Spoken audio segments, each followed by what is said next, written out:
Hello hi खम्मा गणी नमस्कार दोस्तों, मैं हूँ समृद्धि और आ गई हूँ आज ना एक अनोखी प्रेम कहानी के नए भाग के साथ। तो चलिए देरी ना करते हुए शुरू करते हैं, बढ़ते हैं आज ना एक अनोखी प्रेम कहानी के भाग 8 की ओर। अविराज के कमरे में रॉबर्ट, आशना के बारे में जो मैंने फाइल देने के लिए कहा था वो हुआ? अविराज ने ठंडे स्वर में पूछा। जी सर, अभी आपको ईमेल कर देता हूँ, रॉबर्ट ने कहा। ठीक है, अविराज ने कहा। फिर 5 मिनट बाद अविराज को वो ईमेल फाइल आता है और वो उसे देखकर बिल्कुल शॉक हो जाता है। आशना कभी माँ नहीं बन पाएगी? अविराज ने हैरान होकर खुद से कहा और उससे गुस्सा आने लगा कि आशना ने उससे इतनी बड़ी बात क्यों नहीं बताई, क्यों छुपाई उससे इतनी बड़ी बात। यहाँ आशना उठती है और महसूस करती है कि उसकी मेहंदी सूख चुकी थी, तो उसने पानी से अपना हाथ अच्छे से धो लिया और फिर हाथ पोंछने ही वाली थी कि उसे कोई खींच लेता है। कौन है? आशना ने डरकर कहा। मैं हूँ मिसेस राणावत। अविराज ने आशना के चेहरे की ओर जाकर कहा। क्या हुआ? आशना ने पूछा।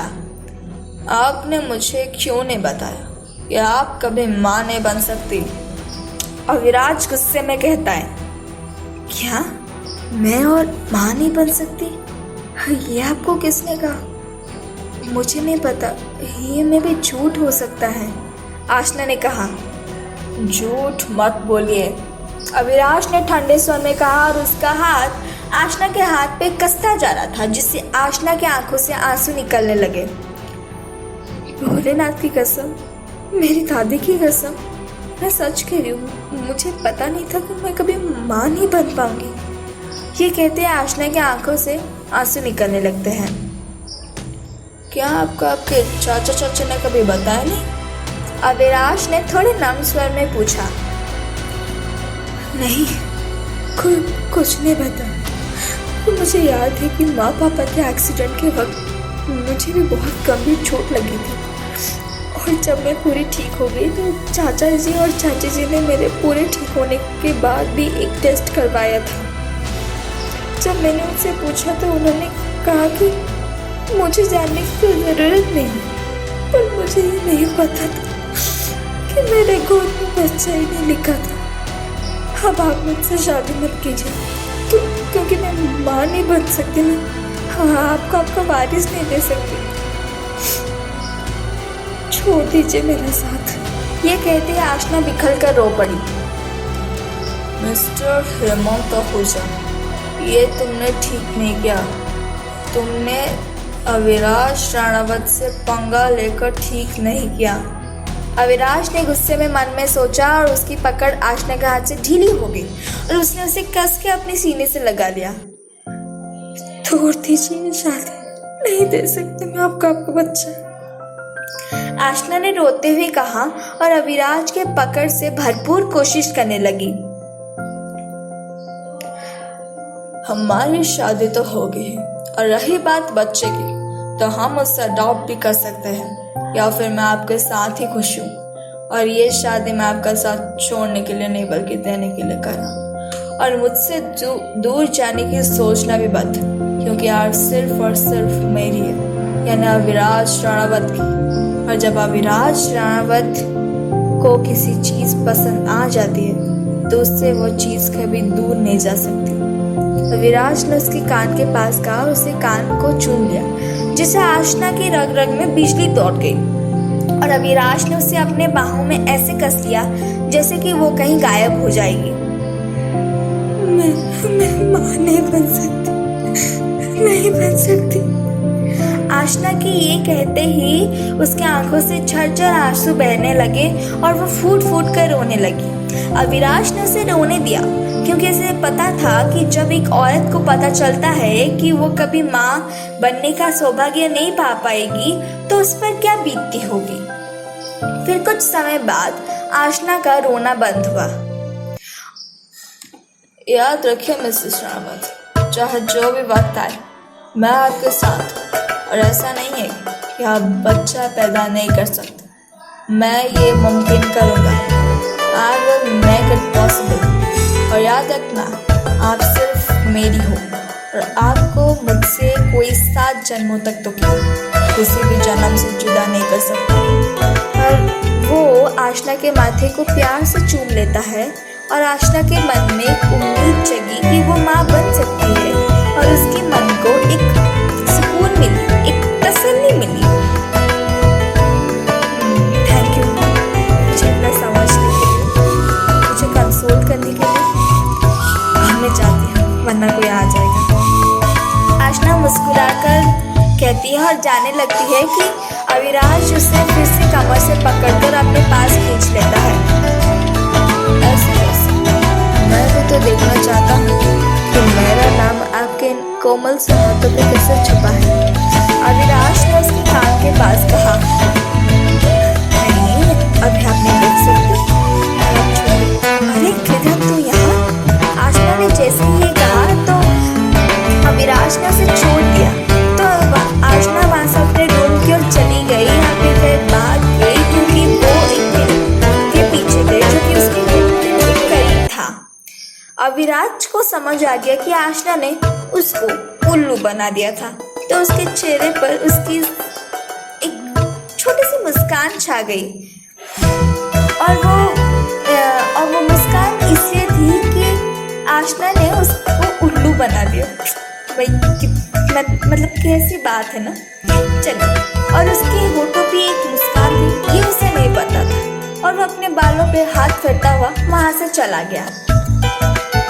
शाम को आशनी कुर्ती पहनकर कुछ लिख रही थी कि कृथा आ जाती है। लो, जिसको पहले तैयार होना था वो तो यहाँ बैठी है।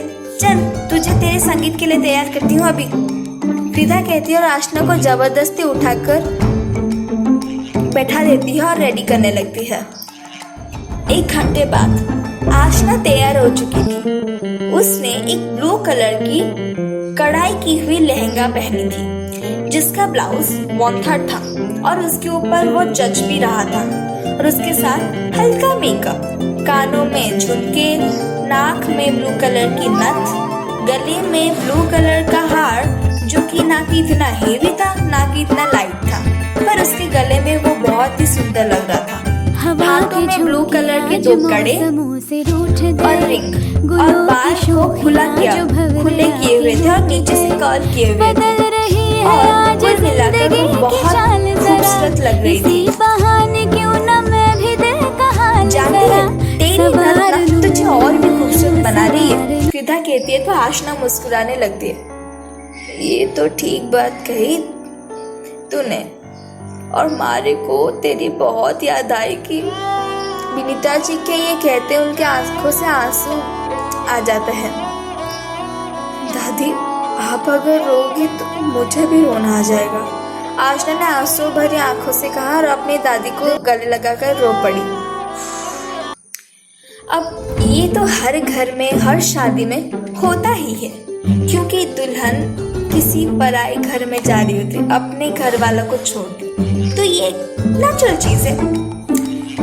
अरे अरे अरे अरे आप ऐसे रो मत और आशु अपने थोड़े आंसू बचा कर रख, वरना कल जब विदाई होगी तो तुझे रोना नहीं आएगा। फिर सब लोग कहेंगे अरे ये विदाई कैसी, दुल्हन कैसी जिसको रोना ही नहीं आ रहा।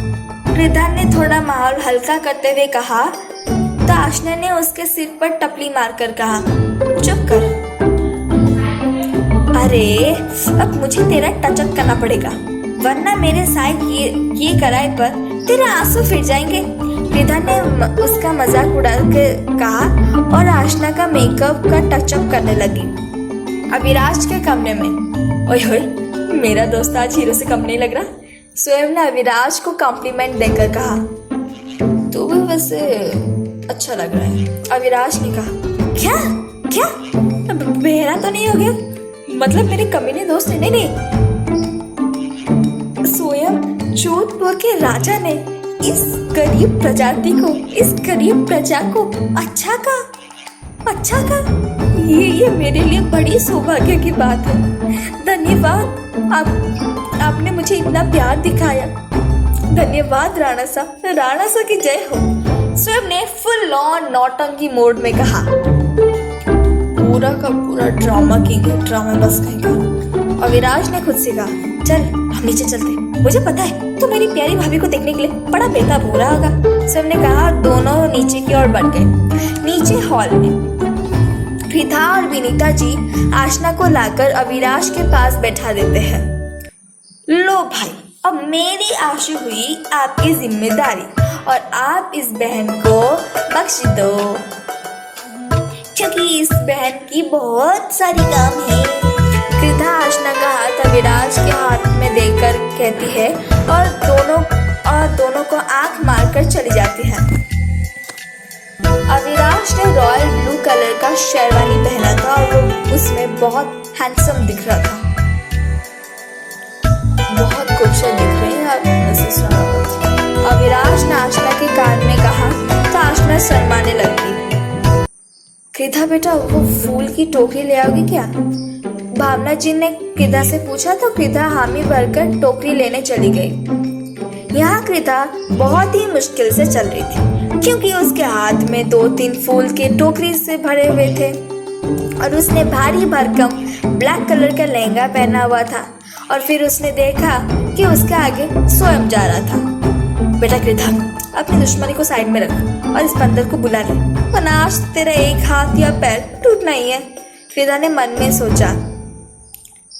यम यम, अरे यम। कृथा आगे जाते हुए स्वयं को बुलाने लगती है।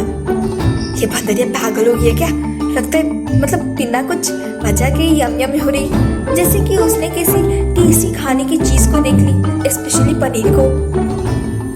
स्वयं ने मन ही मन कहा, अबे ओ मिस्टर यम, बहरे हो गए हो क्या? देखो मेरी बात सुन लो, वरना मेरा दिमाग सटक गया तो तुम्हारा बहुत नुकसान होने वाला है। और फिर बाद में मत कहना कि मैंने तुम्हें कहा नहीं। कृथा ने चिल्लाकर कहा। क्या है यार, ये कहकर स्वयं जैसे ही मुड़ा वो कृथा से टकरा गया और फिर सारे फूल की टोकरी नीचे गिर गई और वो दोनों भी बेचारे अनफॉर्चुनेटली नीचे गिर गए। चिलगोज़म कहीं के, कृथा गुस्से में कहती है और फिर अपनी पीठ चलाने लगती है। ये चिलगोज़म किसको कह रही हो? ये वर्ड तो मैंने कभी सुना नहीं, कभी पढ़ा नहीं। स्वयं ने भड़क कर कहा।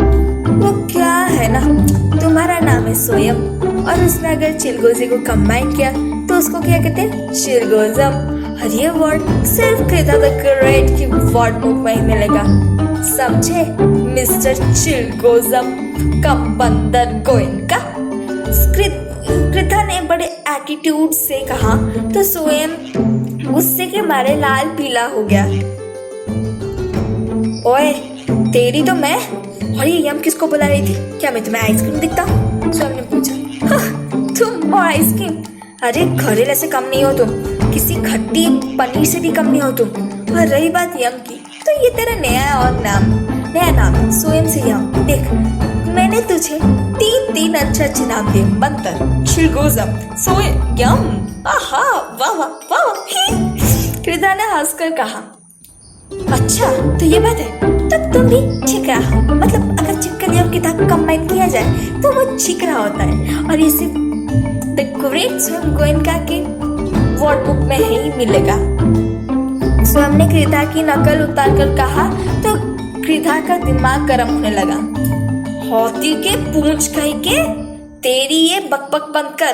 कृथा ने गुस्से में उठकर स्वयं को आधा फूलों की टोकरी देते हुए कहा। नौगिन की बुद्धि की। अविराज ने भी उसी तरह से उसे कहा। घोड़े कहीं के, कृथा ने कहा। अरे चुप हो जाओ, आप दोनों 5 मिनट से ऐसे लड़े जा रहे हो। आपको आवाज दे रही हूँ 5 मिनट से, पर नहीं, आप तो चूहे बिल्ली की तरह लड़ने में बिजी थे। अब चलिए संगीत स्टार्ट होने वाला है, अपना ये चूहे बिल्ली का खेल बाद में खेलने लगा। प्रीशा चिढ़कर कहती है तो कृथा और स्वयं चुपचाप उसके साथ चलने लगते हैं। कुछ समय बाद स्टेज पे कृथा और स्वयं आ जाते हैं। मेहरबान कर्जदार अपनी कुर्सी की पेटी ठीक से बांध लीजिए, क्योंकि बहुत आने वाला है बहुत खतरा। स्वयं के ये कहते सब लोग उसे ऐसे देखने लगे जैसे वे कोई अजूबा है, और होगा ही क्योंकि वो बात ही ऐसे कर रहा था। Sorry, ignore him, just ignore him, दिमाग से थोड़ा ढीला है ना। हाँ तो सबको कर देती हूँ सीधा, मैं हूँ कृथा और हम सब लोग यहाँ है मेरी प्यारी बेस्ट फ्रेंड आशना और मेरे प्यारे अविराज भाई के संगीत के लिए। कृथा मुस्कुराते हुए कहती है और सब लोग ताली बजाने लगते हैं। अरे मैं भी तो बोलूं, मैं हूँ स्वयं को इनका सब लगा देता हूँ लंका। अब जिसकी लंका लगने वाली है वो है हमारे दूल्हे मियाँ के काका जी, तो एक डांस तो बनता है ना काका जी, आई मीन अंकल। स्वयं ने कहा तो आलोक जी सबके जबरदस्ती करने पर स्टेज पर आए और स्वयं से माइक छीन लिया। लंका तो मेरे नहीं बल्कि तुम्हारी भी लगने वाली है स्वयं को इनका, क्योंकि आज शाम मेरे डांस पार्टनर तुम हो। आलोक जी ने कहा, म्यूजिक चलाने को बोल दिया और स्वयं को खींच के ले आए और गाना बजा।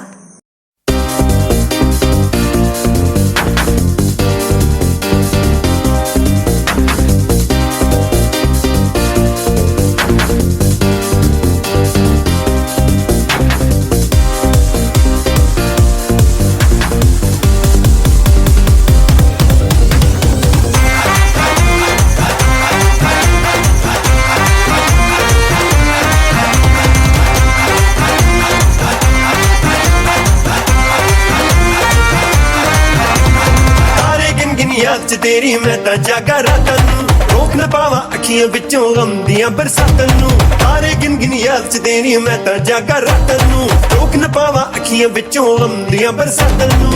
ओ हो इश्क तेरा तड़पावे,